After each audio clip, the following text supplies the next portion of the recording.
everybody, it's your girl, it's B-Baby 101. Welcome back to my channel. It has been forever. We'll get into that a little later. Today I'm introducing a new series called Women Crush Wednesdays. And with my Women Crush Wednesdays, I will be answering questions with some of my favorite women, of course. And I'm going to answer any questions you have. Usually I ask these questions on Instagram, so you might want to follow me on Instagram.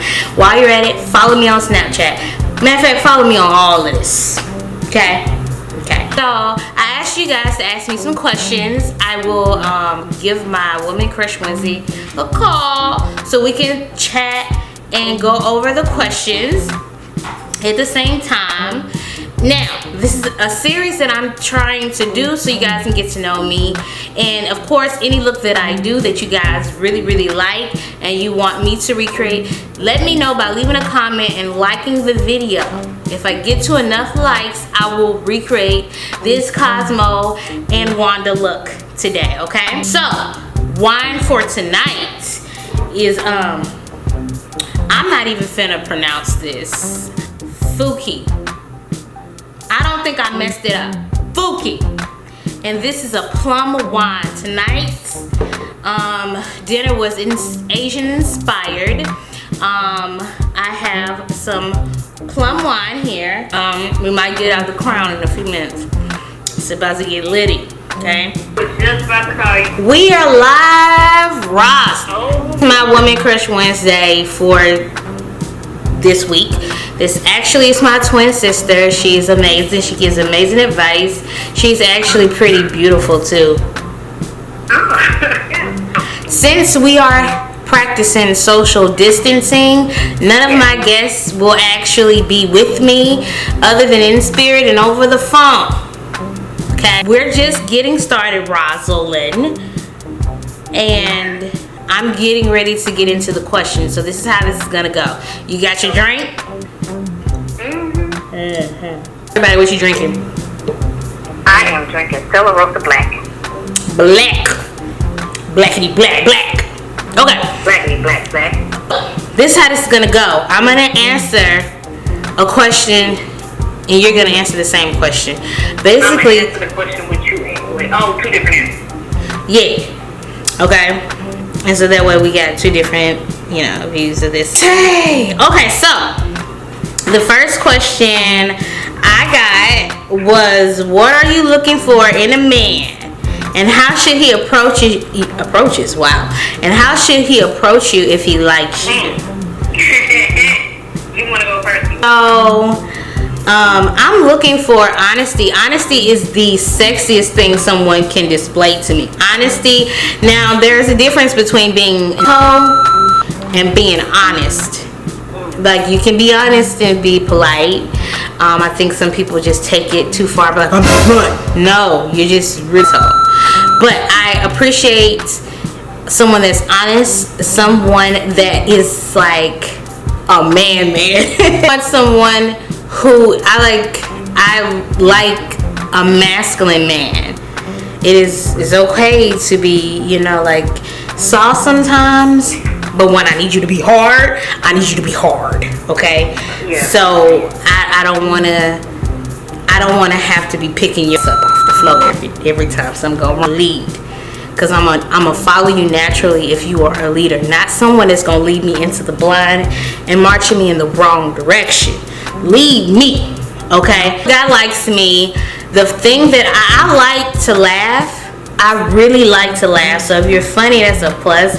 But if you were trying to ask me out on a date or something like that, I prefer, confidence is sexy, not cocky. Cocky is terrible, but there's a difference between confidence and cockiness. We'll get into that. But like, confidence is something that's sexy, so even if I say no, you're still gonna ask, because you're not scared of no. You're patient. You know what I'm saying? So I want him to come to me and just put that shit on the table. Don't be too aggressive, because aggressiveness and me, we don't mix well, because I'm aggressive. And, well, I can be aggressive. I can outdo your aggression. I bet money. I just need you to come to me with confidence, not aggression, and tell me what you want. No beating around the bush. That's me. Sorry, but that irritates me. And just be yourself. And if you're funny, that's a plus too. All right. I agree with you. Honesty is really important. But what I find is a lot of people don't know how to communicate. So I would say honesty, communication is something that I'm looking for primarily. And not, like you said, not just being a dick. You have to be honest with care, is what I say. Use your words how you want them to be used towards you. Now, how a guy should approach me, you should just approach me like you would approach anybody else. I mean, it doesn't have to be complicated. I think a lot of times guys overcomplicate things, especially when it comes to planning a date. That's a whole other topic. It doesn't have to be complicated. Just approach me. I want you to have confidence. I don't want you to be straightforward. Know that I want you to kind of take the lead with the dating thing. I want you to kind of tell me that, hey, Saturday 8, be ready. Cheers to that shit. Yeah. So the next question is, can you be friends with an ex? Yes, you can be friends with an ex if you guys are over each other and over everything. If you're not over any of the things that you're going through, it won't work. Because you're gonna constantly compare, bring up stuff.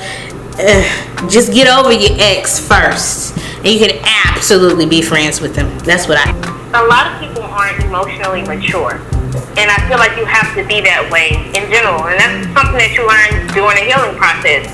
A lot of people going way too quickly. They don't really try to heal through anything, and so they bring a lot of extra baggage that's necessary into the next relationship. You can absolutely be friends with someone that you were intimate with before if you cut it off and you know that it's not just on your part. You can't think one-sided because there's two people involved. Right. If that person has feelings for you and you don't have something for them, that friendship isn't going to work because it's one-sided, and that person is only going to be your friend trying to get to the other side of this rainbow. Hey, I'm going to be your friend. I'm going to fake it till I make it until I can get with you again. And that's how it is. Be considerate of both parties. If you know that one of you has feelings and the other one don't, keep it moving. But if you both are mature enough to know, hey, what we had did not work, but I am willing to just be your friend. If there's something there, being friends, that person's worth being friends with, absolutely to do it. But a lot of people aren't emotionally mature. Question I got was, what are some of the early red flags in a fake female friend?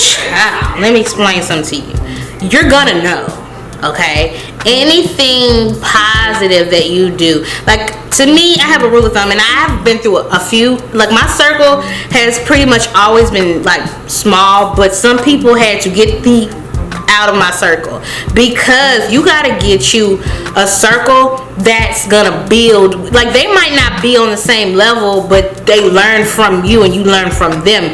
And not only that, y'all praying for each other, y'all uplifting each other, and you are encouraging each other whenever things aren't right. Now, you look around you when everything's good and everything's going correct in your life, and you got a whole bunch of people. Are those people still there when you're down, when you need some gas money, when you hungry, when you got evicted? If you ever been evicted, have you ever been homeless? Have you ever needed something, and without you saying I need, they had your back? Those are real friends that are only around for seasons, whether that's a good season for you, whether that's a growing season for you, because I don't feel like anything's just bad. You all have lessons, and we have lessons that we're supposed to learn. Sometimes those lessons don't feel so great, but they're supposed to prepare you for those good seasons that you have. Are those people around? Are they supporting that part? Are they just here for the money? Are they here for the journey that you're on? Like, what is it? Because I knew my circle was tight when I've been through every season and still growing in my seasons, and my friends have been there and have not switched up on me. That's how I knew I had some real ones. You don't need a bunch of real friends. Hell, you really only need 2 to 3 good ones, and that's it. But you gotta make sure that y'all on the same level mentally. Y'all might not be there physically, you might not be there like physically, but you need to be on the same level mentally. Like, hey, my friend has a business and I want to be like my friend. I want to get up like my friend, but I don't know where to start. But my friend isn't helping me. And when I say helping, I'm not saying doing the work for you. I'm saying encouraging you, saying, hey, boom, this is what I did. Are you willing to do that for your friend? To see everybody eat at the same time? If not, and you don't think that that person is doing that for you, cut them off. What are some of the things that you like about dating and you dislike about dating? I mean, I really like meeting people. I meet a lot of people and I learned a lot of lessons. I hate that I meet a lot of people and I have to learn a lot of lessons. I used to love and hate because I like meeting people, but the lessons and the stuff that I feel like, okay, this wasn't even necessary. Could I have gotten another kind of lesson, another kind of way? Or, you know, sometimes I feel like I waste my time and time into something that I can just get back, like expensive. And I'm very stingy with it. And even though I put that disclaimer out there, here they come. If you aren't alone, just waiting to waste your time. Like, okay, I wasted today. What is an ideal first date for you?